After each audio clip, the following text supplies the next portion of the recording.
Hey y'all, this is episode number 17. This is the Potpourri episode, talking about a few different subjects that weren't deep enough to, dive into an entire episode for, but just some cool things that I wanted to talk about and some not cool things that I wanted to talk about. So, hope you enjoy the episode. Thank you once again to Flavor Raid for the music you are about to hear. Please check out their EP. It's called All My Life. It's available on Spotify and anywhere else you can stream music. Again, can't recommend it enough. It's awesome. I love it. And they're great. So hope you enjoy that EP and hope you enjoy this episode.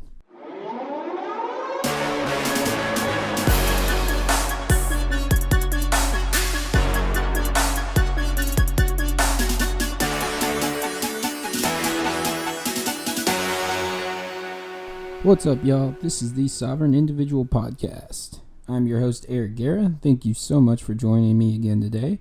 Really appreciate you giving the show a listen. If you're liking what you're hearing so far, please subscribe, rate, and review the show.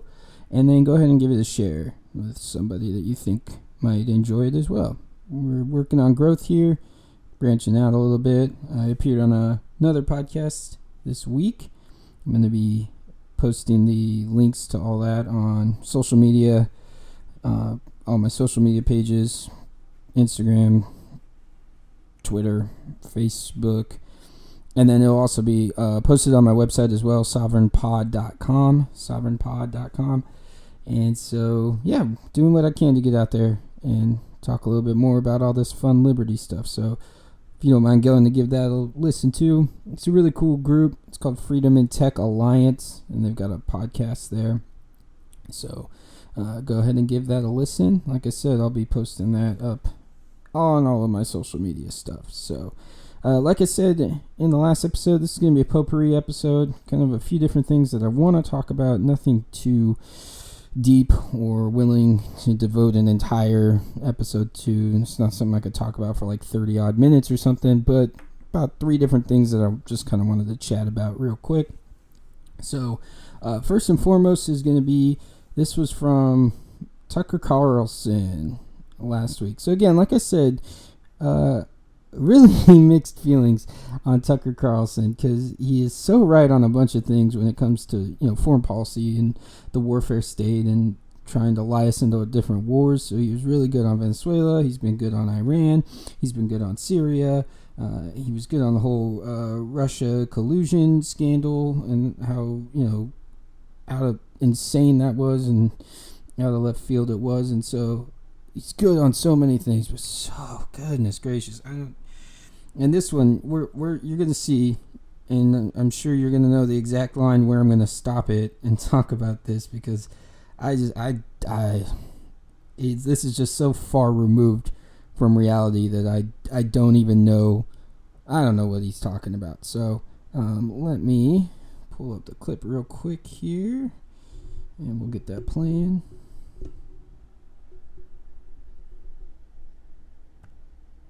What there isn't is a caucus that represents where most Americans actually are. Nationalist on economics, fairly traditional on the social issues. Imagine a politician who wanted to make your health care cheaper but wasn't ghoulishly excited about partial birth abortion.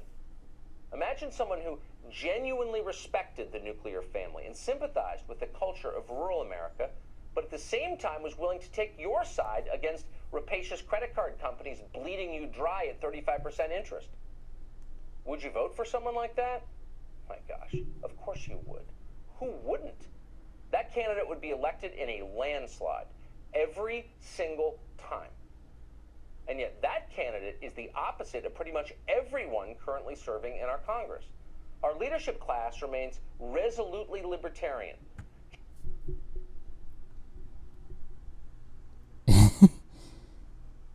That's news to me.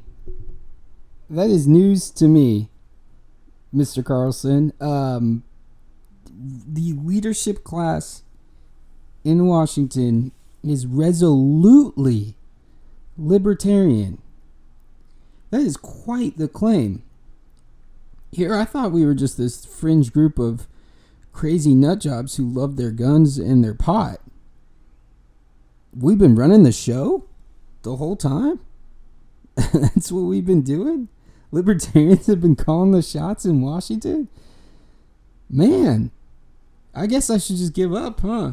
If this is what a libertarian society looks like and what libertarian leadership looks like, I must just be completely wrong. Or maybe this is so off base that it's laughable. Because Tucker Carlson, I do not know what you are talking about. Resolutely libertarian in what possible way? We have the largest government in the history of the world. We have a $4 trillion budget. Our foreign policy is one of offense. We've gotten into multiple wars all around the world. And those are just the ones we know about. Remember when we had the incident in Niger? We didn't even know there were troops there. We're $22 trillion in debt. And we've got an insanely bloated bureaucracy at the federal level. But please continue to tell me how our leadership class is resolutely libertarian. Not in the slightest. If they were resolutely libertarian, I wouldn't hate the government. I wouldn't be complaining about it every day. I wouldn't have this show if they were resolutely libertarian. It's because they aren't that I started this show. It's because they aren't that the Libertarian Party is the largest growing party, or the fastest growing party in the country, the only one that's growing currently. That's why so many new people are coming to the liberty movement, why this word libertarian is being thrown around more and more people are aware, at least somewhat, of what that is. They have some understanding. They know it's something they've heard before, even if they don't completely understand it. Again, another reason why I'm doing this podcast, because I'm tired of Democrats and Republicans defining what libertarianism is, and I want to get our voice out there to talk about what it is we believe, why we believe it, why we think that our solutions will bring about prosperity and freedom for everybody. But honestly, I think this is a byproduct of that, of what I was saying about how the Libertarian Party is growing, how the liberty movement is growing, and more people are becoming aware and becoming involved and realizing that they hold a lot of libertarian values, or what are known as libertarian values. And so I think this is something that we're going to see a whole lot more by individuals like Tucker, is blaming failures on libertarianism that don't have anything to do with libertarianism, first and foremost, and second of all, aren't being instituted by libertarians. You're telling me you're going to say that the leadership class in our country is resolutely libertarian when our government is awful. It's $22 trillion in debt, and I just can't. And our foreign policy is out of control. I mean, those two things right there are huge non-libertarian principles. So right off the bat, two of the biggest things that are going on in the country, completely wrong on. The war on drugs for decades. If we were resolutely libertarian in the leadership class, there would not be a war on drugs. We would not have thrown all these individuals into prison, into cages for nonviolent drug. But I think that's something that we're going to see, is in order to try to curtail and combat the growth of the Libertarian Party and the liberty movement, failures and bad policies are going to be assigned to libertarians and libertarian ideals and libertarian thinking, when it's not any of those things, first of all, and second of all, it's not even being instituted by libertarians. We don't hold any power. We're growing.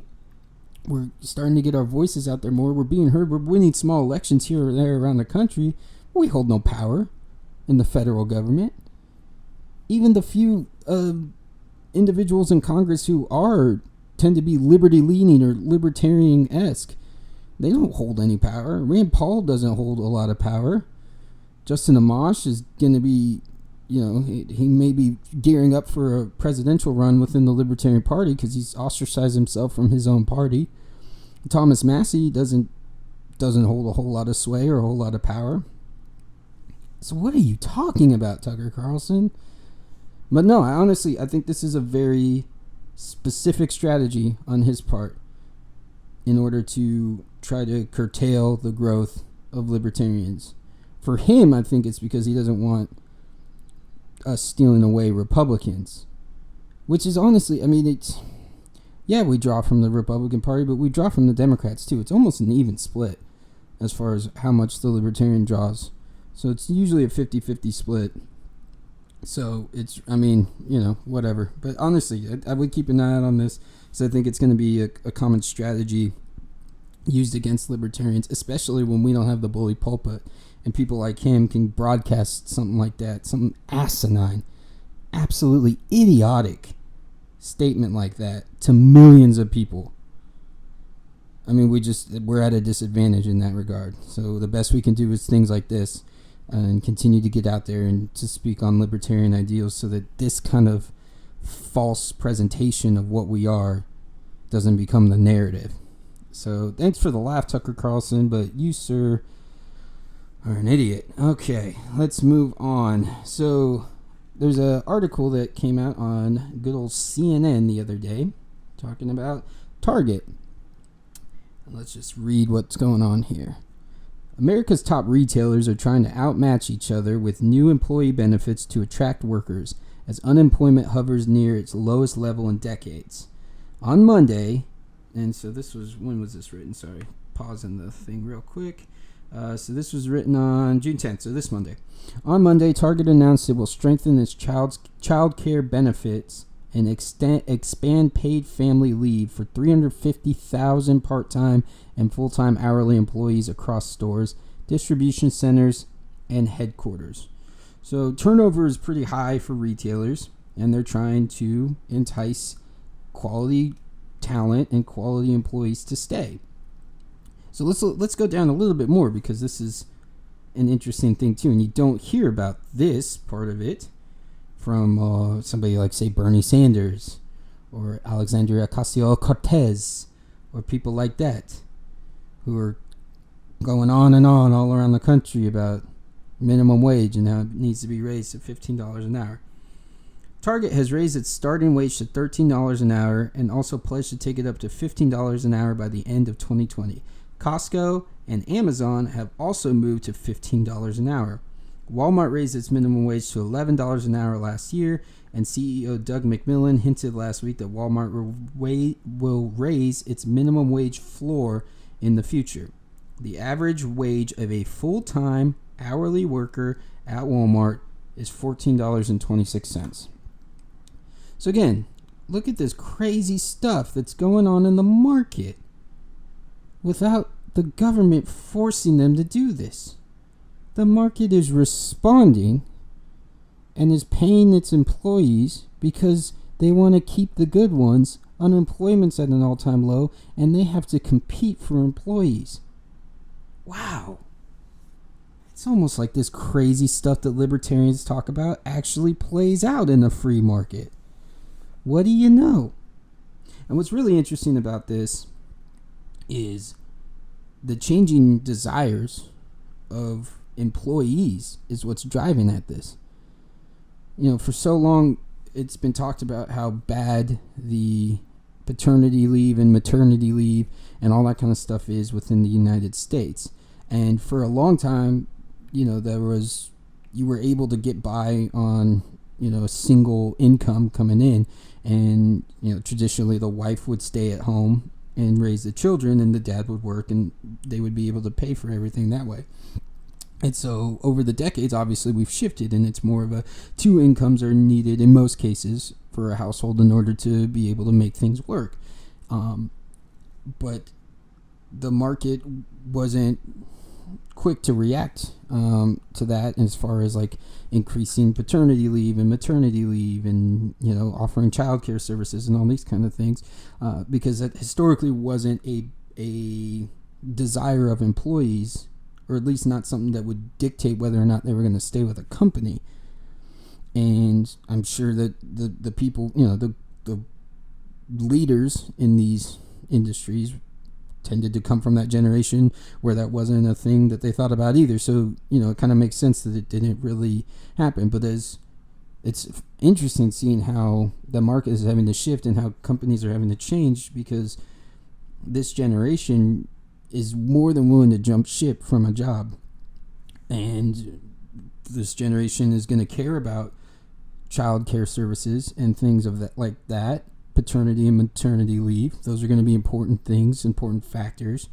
And then also, like, millennials are big on work-life balance, and they're not going to stick in a job for 20 years where they only get 10 days paid leave a year. This is going to be a shift in the marketplace, and a good one, I believe, and that companies are going to have to adjust in order to retain top-level talent. So it's just awesome to see something like this where the market is actually responding and we're seeing it. And like I said, I mean, look at those. Those are 4 huge retailers that employ millions of employees throughout this country, and they've all raised their floor for starting pay, minimum pay, and they're continuing to do so, and they've all are intending to come up and meet that $15 per hour that everybody's talking about. So again, it's just these crazy libertarians. We got an idea of what we're talking about. This whole market thing, it works, and it's good. Like, the competition just isn't just on the consumer side for products and who can make a quality product at the lowest price and offer it.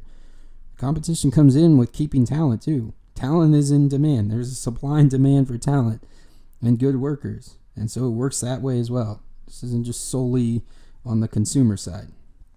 So really cool to see that happening. And then the last thing that I wanted to talk about.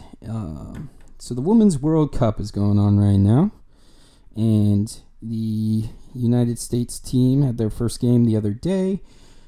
Huge blowout. They won 13-0 against Thailand. Just as kind of a breakdown of what happened, they were up 3-0 at halftime. Scored 10 goals in the second half. So there's been 2 really awful takes that I've seen come out of this soccer game that I just felt like I wanted to address. And the first is blatant, like, identity politics, SJW stuff, third wave feminazi thinking, where I saw this take where, so basically there was a lot of pundits, and I think even the announcers of the game. I wasn't able to watch the game. It was on while I was at work. It's being played in France, so the hours are kind of off. And so there was a lot of pundits saying that, the women shouldn't have run up the score the way that they did, and then they were still, like, having, like, intense celebrations, like crazy soccer celebrations for goals that were being scored long after the game was decided and out of reach. And so one of the takes I saw was something about, the women's team having to listen to men talk about how they should and shouldn't be playing, or whether they should be easing up, or something along those lines. And it just made me roll my eyes, because, okay, that's something that those male commentators would be saying about the men's team just as well if they were to win 13-0. Now, our men's team isn't nearly as good, so they're not going to win 13-0 probably anytime soon. But like I said, the 10 goals were scored in the second half, including an extra time goal, which is, if you're unaware of soccer, that you reach the 90 minutes, and then the referee decides based on, injuries that occurred or slowdowns in the game, because the clock never stops in soccer. So based on that, he adds a set amount of time at the end of the 90 minutes for the, they call it extra time, injury time, whatever you want to call it. And it's the last set of the game. And so usually it's like a minimum of 4 minutes at the end of the second half. Sometimes it can be like 6 or 7. Just depends, like, if there was a lot of injuries or whatever that stopped play during that half. So this is that time of the game where it's literally over. Like, there's a few minutes left, and it's 12-0, and they scored another goal. Like, I'm sorry, this isn't a man-women thing. This isn't a patriarchy thing. This isn't a misogyny thing. This is just a straight-up sports thing. Like, I get it. This is something you've been dreaming about your whole life, and you want to play well, and you get a chance to score, and you want to score. And Alex Morgan made the argument that it would be classless not to play their hardest for the entire game, and that would be wrong to Thailand. You know, they're a world-class competitor. They're one of the teams that were able to make this tournament, and I get that argument as well. But I mean, scoring 10 goals in the second half, you could ease up a little. You don't have to score an extra time goal. You know, I mean, it's, yeah. So that one, I think that was more of just a sports commentary, and I think the people who are taking offense of that are people who aren't big fans of sports, because that's something that's said in all kinds of sports.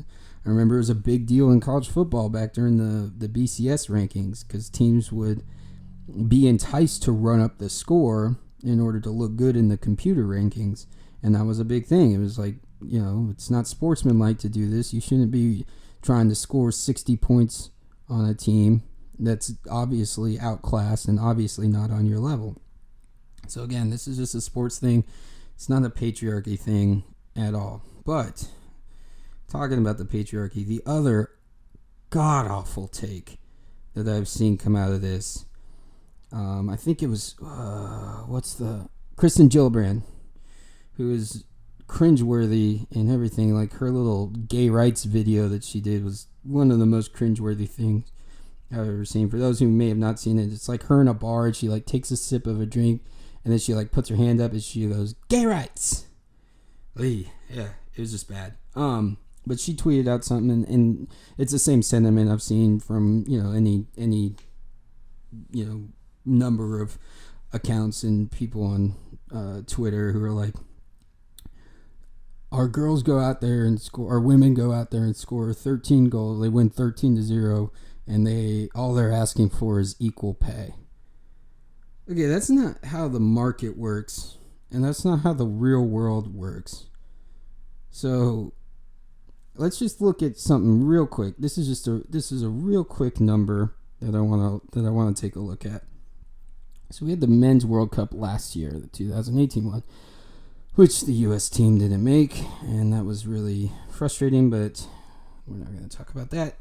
So 2018 Men's World Cup had 3.5 billion viewers tune in during the competition. 3.5 billion viewers. The last Women's World Cup in 2015 had 750 million. For those of you who may not be great at math, that's 2.75 billion less viewers. Billion with a B. So this is basic market principles. I understand, and from a strictly viewing argument, I mean, I don't watch a whole lot of soccer. I just kind of started getting into club soccer because I can gamble on it. I love international soccer. I've always loved that.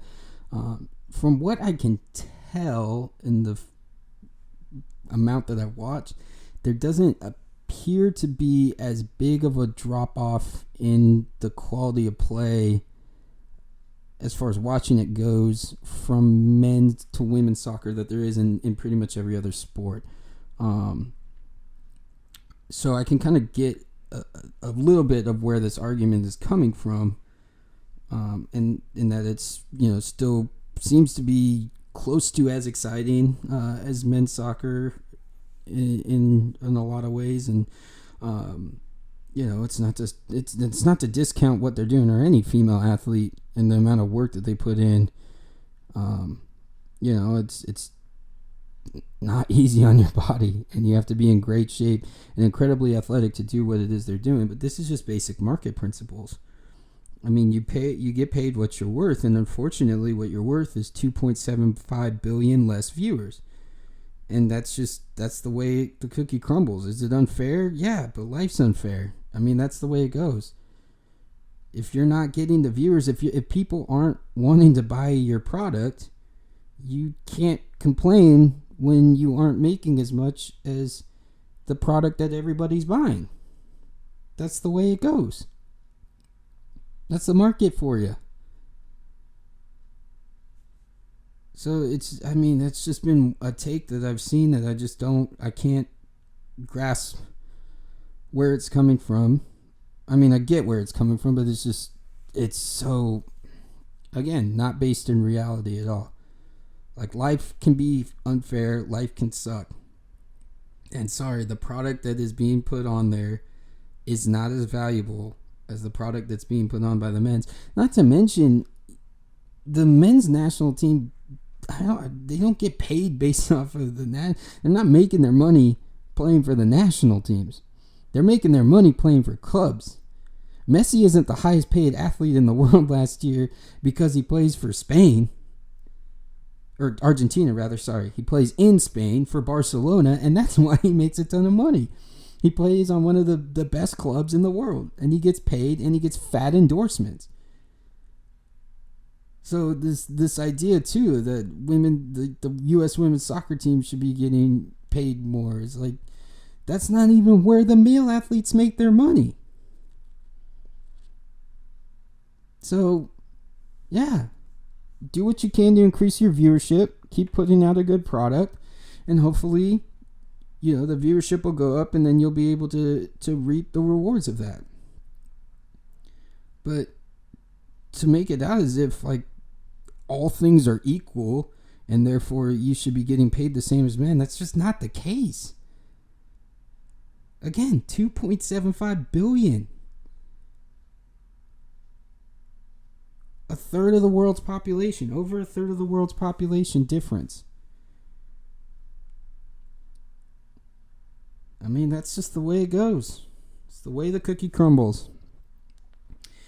One other thing, I warned about this, and unfortunately, it's starting to happen.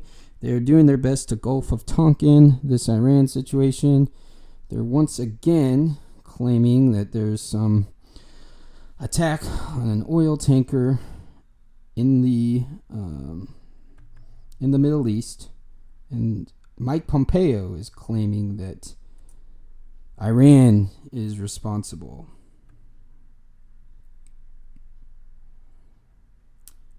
Luckily, what was trending, one of the top trends on Twitter this morning was Gulf of Tonkin.